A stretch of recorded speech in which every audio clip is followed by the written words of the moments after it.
যে ভিড়, কিভাবে ঢুকবো সেটাই বুঝতে পারছি না। তারপর আস্তে আস্তে ভিড়ের মধ্যে ঠেলাঠেলি করে ঢুকে পড়লাম। নাচ গান হচ্ছিল, ওই পর্যন্ত আমরা পৌঁছাতেই পারছিলাম না। তারপর কোনো মতে অনেক কষ্ট করার পর ঢুকে পড়ি। অনেক সুন্দর সুন্দর জিনিস আসে, ওইগুলো কেনাকাটা করব। তো ওকে বলছিলাম যে চলো এখান থেকে বের হতে পারলেই আমরা যাব। আসসালামু আলাইকুম এভরিওয়ান, কেমন আছেন সবাই? আশা করি অনেক অনেক ভালো আছেন। তো এটা বৈশাখের প্রথম দিন ছিল। নববর্ষের শুভেচ্ছা সবাইকে। তো আমাদের সকাল থেকে একদম মুড অফ ছিল, ভালো লাগছিল না। কারণ মামুনি চাইছিল যেন আমি শাড়ি পরে তার সাথে বের হই।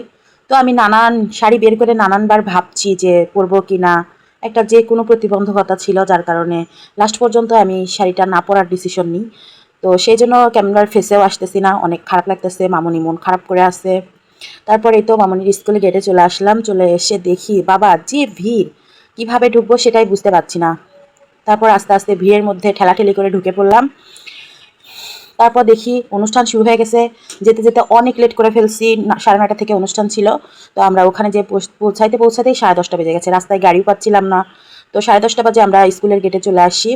এসে দেখি অনেক সব কিছু হয়ে গেছে শেষ। আর এত লোকের ভিড় যে কর্নারে যে অনেক সুন্দর, এখানে সবাই আনন্দ করছে, কিন্তু আমরা কিছুই দেখতে পারি নাই। তো তার জন্য মামুনির অনেক মন খারাপ। চলে আসলাম, তারপরে দেখা যাক কিছু একটু তো দেখতে পারবো, তাই না? এখনো চলছে অনুষ্ঠান। তো সবাই অনেক সাজুগুজু করে আসছিল, এই জন্য এইগুলা দেখে আরও ওর মন খারাপ হচ্ছে যে আমি কেন সাজি নাই। আসলে ওকে কিভাবে বুঝাবো, সবাই তো আর সব কিছু করতে পারে না, তাই না? তো ওই যে ওইখানে নাচ গান হচ্ছিল, অনেক সুন্দর বাচ্চারা নাচ গান করতেছিল, নৃত্য অনুষ্ঠান হচ্ছিল। তো একটা সমস্যায় পড়ে যাই, কারণ এখানে সবাই দাঁড়ায় ছিল, আমার মামুনি দেখতে পাচ্ছিল না। পরে আমি ওকে কোলে নিয়ে ভিডিও করছিলাম, এই জন্য ভিডিওটা এত সুন্দর করে নিতে পারি নাই। যেহেতু ওকে উঁচা করে আমি কোলে নিয়েছিলাম, ও দেখতে পাচ্ছিল না। তো ওকে নাচ দেখাইলাম। তারপর একটু মন ভালো হইলো। ভালো হইলে হবে কি, যে জেদ সারাদিন আমার অনেক জ্বালাইছে।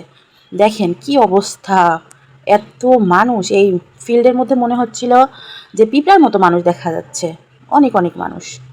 তো যাই হোক, এখানে যেহেতু আমরা লেট করে ফেলেছি, এখানে কোনো অনুষ্ঠানে আমরা দেখতে পারি নাই। তাও মামুনির মন ভালো করার জন্য তো কিছু করতে হবে, তাই না? তো এই তো এই পাশে কিন্তু এরা রেডি হয়ে বসে আছে, ওদের নাচ শেষ হলে এরা নাচবে। বাচ্চাদের অনেক সুন্দর লাগছিল মাশাল্লাহ। কিন্তু মামুনির মনটা কিভাবে ভালো করি সেটা একদম বুঝতে পারছিলাম না। কিছুক্ষণ চুপ করে ভাবলাম যে কি করে ভালো করা যায়। তারপরে তো এই ভিড় কাটিয়ে বাইরে যাওয়াও তো অনেক একটা মানে কি বলবো আমি তো মানুষ দেখেই মনে হচ্ছে এখানে অজ্ঞান হয়ে যায়, এমন অবস্থা। তো যাই হোক, মামুনি একটু নাচ গান দেখলো, দেখার পর বলতেছে যে একটু কিছু দেখতে পারলাম না, সব শেষ হয়ে গেছে। অনেক লাঠি খেলা হয়েছিল, র্যালি বের হয়েছিল, আমরা কিছুই দেখতে পাইনি। যেখানে পান্তার দোকান, নানান প্রকার ভর্তা, পান্তা, এগুলো সব স্টল লাগাইছে। তারপর অনেক অনেক আরও মিষ্টি জাতীয় খাবার, অনেক বিরিয়ানি, অনেক ধরনের খাবার ছিল এখানে। পান খাওয়ার ব্যবস্থা ছিল, ফুচকা, অনেক অনেক অপশন ছিল। কিন্তু আমার মামুনির মন খারাপ, সে কোনো কিছুই খাবে না। সে কোনো কিছু খাবে না, সে মন খারাপ করে শুধু হাঁটতেছে। ভালো লাগে, আমারও মনটা অনেক খারাপ হয়ে গেছে। এবারে বছরের প্রথম দিন অনেক খারাপ কাটছে, একটু ভালো লাগে নাই। এই যে এখানে মাটির গয়নার দোকান ছিল, ওকে বললাম কিছু নাও, ও কিছুই নাই। সবসময় শুধু মন খারাপ করেছিল।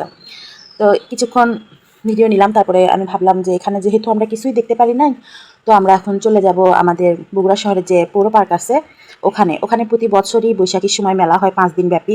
মেলাতে অনেক কিছু পাওয়া যায়, ভাবছিলাম যে কিছু কেনাকাটা করব। অনেক সুন্দর সুন্দর জিনিস আসে, ওইগুলো কেনাকাটা করব। তো ওকে বলছিলাম যে চলো এখান থেকে বের হতে পারলেই আমরা যাব, কিন্তু বের হওয়ার কোনো অপশনই ছিল না। ওই পাশে এমন ভিড় ছিল, গেট পর্যন্ত যাওয়ার কোনো অবস্থা নাই। তারপর কোনো প্রকার ঠেলাঠেলি করে বের হয়ে গেলাম। এখন এই তো রাস্তায় চলে আসলাম, পৌর পার্কের দিকে যাচ্ছি আর কি। তো এখানে একটা ব্লগে সব কিছু শেয়ার করা সম্ভব হবে না। তো আপনারা এই পর্যন্তই আজকের ব্লগটা থাকবে। পরবর্তী ব্লগে আবার পার্ট 2 নিয়ে আসবো, ওইটাতে দেখবেন, তাহলে আপনাদের অনেক ভালো লাগবে। দেখেন সবাই কত সুন্দর সাজুগুজু করে পার্টনারের সঙ্গে ঘুরছে। তো আমার পার্টনার থাকলে কিন্তু আমিও ঘুরতাম। সবাই ভালো থাকবেন, আল্লাহ হাফেজ।